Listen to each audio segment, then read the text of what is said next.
हर तरफ Coca corona सुन सुनकर अजीब डिप्रेशन हो गया है और दिमाग इतना ख़राब, मेरा भी जितना हो रहा है शायद आप लोगों का भी उतना ही हो रहा हो। और मैयत क्या सांस ले सकती है, खांसी कर सकती है, छींक ले सकती है। और पाकिस्तानी अवाम कोरोना के मरीजों से ज़्यादा अगर रिश्वतखोरों, हरामखोरों और ज़ख़ीरा अंदोज़ों से ज़्यादा नफरत करती तो ज़्यादा बेहतर नहीं होता। और मैं ज़रा दज्जाल से ज़रा बाहर जाके मिला हूँ, शायद बाहर आया खड़ा हो तो इंशाल्लाह आपसे ज़रूर मुलाकात होती है।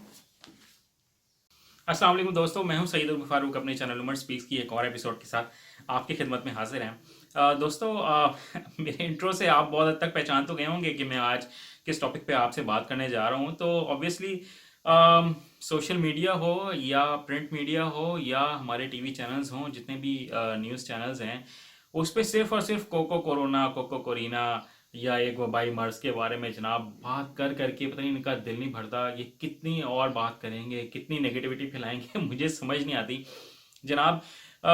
कोई पॉजिटिव बात नहीं बताते अपने किसी भी चैनल पे। इवन के सोशल मीडिया पे भी आप जितने यूट्यूब चैनल्स देख लें जनाब, वो एक हकीकत वाले भाई हैं, फिर हमारे एक साबिर शाकिर साहब भाई हैं, और फिर अगर हम बात करें तो हमारे वो एक लुकमान साहब हैं, मुबशिर लुकमान साहब हैं, समी इब्राहिम साहब हैं जनाब, और भी और बड़े एंकर्स मौजूद हैं। इन्होंने अपनी टीवी चैनल्स पे तो काम करते हैं, यूट्यूब चैनल भी खोले हुए हैं इन्होंने, और उस पर इतनी ये नेगेटिविटी फैलाते हैं, इतना लोगों का इन्होंने दिमाग ख़राब किया हुआ है कि शायद आप लोग भी तंग आ गए हों। बस ऐसा लगता है कि बस दुनिया जो है ना वो ख़त्म हो गई है और दुनिया ख़त्म होने वाली है, बस अगले लम्हे कुछ भी हो जाएगा, अगले लम्हे दुनिया ख़त्म हो जाएगी और इतना कुछ।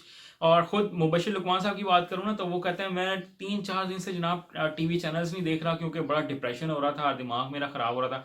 भाई आपने तो 3-4 दिन से टीवी चैनल नहीं देखा, बट आप 3 से 4 वीडियोस डेली यूट्यूब पे बनाकर ना लोगों का दिमाग ख़राब ज़रूर कर रहे हैं। लोगों को इतना डिप्रेशन में लोग लेके आ रहे हैं, कोई पॉजिटिव बात नहीं बताते। अपने टीवी चैनल्स पे भी देखें तो सिर्फ एक बात करते हैं, इतने मरीज़ जनाब और आगे हैं और इतने मरीज़ जो हैं उन वो वफात पा गए हैं, ये नहीं बताते कि उनमें से सेहत याब कितने हो रहे हैं। फिर अगर इस मीडिया ने और इस गवर्नमेंट ने या पिछली गवर्नमेंट ने इन्होंने अगर थोड़ी सी भी तवज्जो दी होती ना बाकी पेशेंट्स की तरफ भी, तो शायद हमारे मुल्क की जो मेडिकल की सिचुएशन है वो इतनी ख़राब ना होती।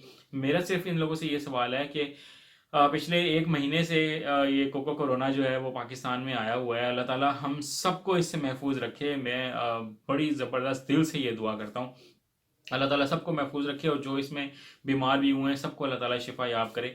मैं सिर्फ इनसे ये बात पूछना चाहता हूँ कि अब तक वफात पाए हैं सिर्फ 30 से 35 लोग। इन पिछले 1 महीनों में, इस पिछले 2 महीनों में या 1 महीने में, ये ज़रा काउंट करके बता सकते हैं कि बाकी डिजीज़ से कितने लोग वफात पा चुके हैं? ज़रा उनकी तरफ भी थोड़ी सी तवज्जो देने की ज़रूरत है। थैलीसीमिया के जो मरीज़ हैं, जो बच्चे हैं, हर साल कई हज़ार बच्चे थैलीसीमिया के पैदा होते हैं पाकिस्तान में। उनकी कितनी प्रॉब्लम हो रही है, उनको ब्लड नहीं मिल रहा, और उसके खिलाफ इस तमाम पाबंदियों के खिलाफ कोई आवाज़ नहीं उठा रहा, क्योंकि लोगों को इतना आपने डरा दिया, इतना डिप्रेशन में ले आए हैं कि लोग बाहर निकलने से घबरा रहे हैं, लोग ब्लड डोनेट करने से घबरा रहे हैं। तो मेरी उन तमाम लोगों से जो ब्लड डोनेट करते हैं या ब्लड को जमा करते हैं, उनसे रिक्वेस्ट है कि कुछ सोचें इस बारे में, क्योंकि जो बेचारे थैलेसीमिया के जो पेशेंट्स हैं, जो बच्चे हैं, उनका क्या बनेगा। पता नहीं कोरोना से कितने लोग मरने हैं, बट थैलीसीमिया से और बाकी जो पेशेंट्स हैं वो कितने इस तमाम प्रॉब्लम की वजह से, इस लॉकडाउन की वजह से। मैं इसके अगेंस्ट नहीं हूँ, बट इसमें इतना तो लोगों को कॉन्फिडेंस दें कि लोग जो बेहतर काम करना चाहते हैं वो बाहर जाकर काम कर सकें। फिर अजीब पाकिस्तान में सिचुएशन बनती जा रही है कि जनाब कोरोना के मरीज से इतनी नफरत की जा रही है, इतनी नफरत की जा रही है कि जैसे पता नहीं वो कोई जिना करके आ गया है या कोई ऐसा काम, ऐसा कोई गुनाह करके आ गया है कि जिसकी वजह से उससे शदीद तरीन नफरत की जाए। मेरी तमाम पाकिस्तानियों से रिक्वेस्ट है कि प्लीज़ उनसे नफरत ना करें, उनसे आप हमदर्दी करें, उनके लिए दुआ करें और अपने लिए भी दुआ करें। हम सबको दुआ मांगनी चाहिए कि अल्लाह ताला हमारे गुनाहों को बख्श दे, और इस आफत से, इस मर्ज से तमाम पाकिस्तानियों को भी और पूरी दुनिया के लोगों को भी, तमाम मुसलमानों को भी अल्लाह ताला इससे महफूज रखे। और फिर बातें ऐसी ऐसी करते हैं कि जनाब हज भी बैन हो गया है और उम्रा भी बैन हो गया। अभी ऐसा बैन कोई चीज़ नहीं हुई। प्लीज़ इतनी नेगेटिविटी ना फैलाएं। और फिर क़यामत की निशानी है और हज बैन हो गया तो बस उसके कुछ दिन के बाद क़यामत आ जाएगी। हज पहली दफ़ा अगर खुदा न खास्ता हज भी बैन हुआ तो खुदा न खास्ता, अल्लाह ना करे कि ऐसा हो, मैं ये चाहता हूँ कि चाहे लिमिटेड फिगर्स में ही सही हज ज़रूर होना चाहिए, ताकि ये हमारी जो एक मजहबी जो फ़र्ज़ है वो चाहे कुछ ही मुसलमान अदा करें ज़रूर। और ये हज पहली दफ़ा अगर खुदा न खास्ता बैन हुआ तो पहली दफ़ा नहीं होगा, इससे पहले भी बेतहाशा मरतबा हज जो है वो बैन हो चुका है।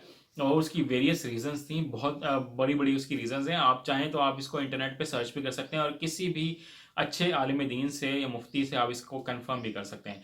फिर जनाब हर पाकिस्तानी को और स्पेशली जो यूट्यूब चैनल्स हैं उनको ये पता लग चुका है कि दजाला आ गया है और वो बाहर ही खड़ा होगा। अगर देखें तो शायद अपनी बैल्कनी में से या अपनी विंडो में से या अपने टेरेस पे से जाके देखें, शायद बाहर खड़ा हुआ हो, या मे बी वो इसराइल में तो ज़रूर मौजूद होगा। और हज़रत इमाम मेहदी भी वो भी आ चुके हैं और लोग उनसे मिल भी चुके हैं, उनसे बातें शातें करके आ गए हैं। और भाई चलो, दजाल के बारे में तो आपने जितनी कहानियाँ घड़नी है घड़ लें, कम अज़ कम अपने दीन अपने मज़हब के मुतालिक तो इतनी कहानियाँ ना घड़ें कि उनका ज़हूर होना है, हज़रत ईसा अलैहिस्सलाम ने भी आना है। बट इसके बारे में मैं, आप या कोई भी इंसान कैसे ये बात कर सकते हैं कि जनाब वो बस आ गए हैं और ज़हूर हो चुका है और लोग भी उनसे मिल चुके हैं।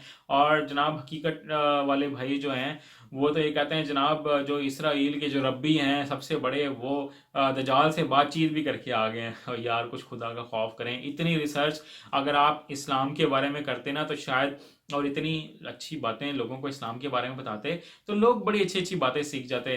और सिर्फ और सिर्फ रिसर्च आपकी सिर्फ इसराइल और यहूदियों के बारे में रह गई है कि जनाब वो क्या कर रहे हैं और जनाब फितना फसाद फैल गया है और ये हो गया और वो हो गया। थोड़ा सा लोगों को इस्लाम के बारे में बताएं ताकि हम लोग कुछ अपनी डायरेक्शन सही कर सकें। ज़ख़ीरा अंदोज़ों के बारे में बात करें, जो लोग 100 रुपए की चीज़ को 150 रुपए की 200 रुपए की सेल कर रहे हैं, ज़रा उनके बारे में बात करें। और फिर मेरा लास्ट में एक ये सवाल है तमाम उलमा कराम से भी और हुकूमत वक्त से भी, और जो लोग ये काम कर रहे हैं कि क्या जो एक बेचारा जो एक इंसान है जो कोरोना की वजह से ही अगर वो फौत हो गया है तो क्या वो मरने के बाद क्या वो सांस ले सकता है? आप तो ये कहते हैं ना कि सांस लेने से फैलेगा, और जनाब क्या मैयत छींक ले सकती है? फिर लोग ये कहते हैं कि छींक लेने से भी ये मर्ज फैल सकता है।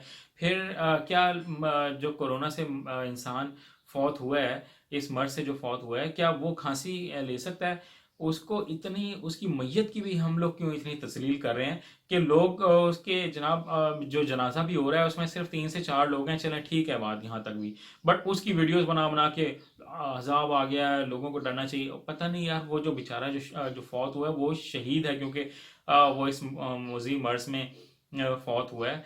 तो उसको मरने के बाद तो सुकून दें, और उसका कोई ना कोई मैकेनिज़्म उलमा कराम को भी, तमाम मुफ्ती जो पाकिस्तान में मौजूद हैं, इसका कोई ना कोई सलूशन निकालना चाहिए कि उसको आपने गुस्ल कैसे देना है और उसके जो फ्यूनरल है, जो जनाजा है, उसको किस तरह से हम लोगों ने पूरा करना है, उसके जो उसको दफनाने के जो तरीके हैं उसको हम किस तरह से लेके आ सकते हैं सामने। हम लोगों ने हर चीज़ को मजाक बनाया हुआ है, जनाब देख लें खुदा का अजाब है। वो भाई वो पता नहीं पे कितना एक नेक और शरीफ इंसान होगा जो बेचारा शहीद हुआ है इस मौजी मर्ज की वजह से। तो आप हर चीज़ को वीडियोस बना बना के ना अपलोड किया करें, थोड़ा सा खुदा का खौफ करें। हम सबको अल्लाह ताला से अपने गुनाहों की माफ़ी मांगनी चाहिए, क्योंकि जो भी मर्ज आता है और जो शिफा आती है वो सिर्फ और सिर्फ अल्लाह ताला की तरफ से आती है। ये मेरा कंप्लीट ईमान है और मैं इस पे बहुत सॉलिड ईमान रखता हूँ। आई होप कि आप लोग मेरी इन बातों पे ज़रूर गौर करेंगे, और दरवाज़ा अगर कोई नॉक करे तो ये ना समझा करें कि शायद दजाल ही आ गया है। तो अगर वीडियो अच्छी लगी है तो लाइक कीजिएगा, शेयर कीजिएगा और कमेंट कीजिएगा, और चैनल को सब्सक्राइब नहीं किया तो चैनल को सब्सक्राइब कीजिएगा। अपना अपने घर वालों का बहुत ज़्यादा ख्याल रखिएगा, क्योंकि ये वो वक्त है जिसमें अपने अपने प्यारों का, अपने हमसायों का और उन गरीब लोगों का बहुत ज़्यादा ख्याल रखना है। अल्लाह हाफ़िज़।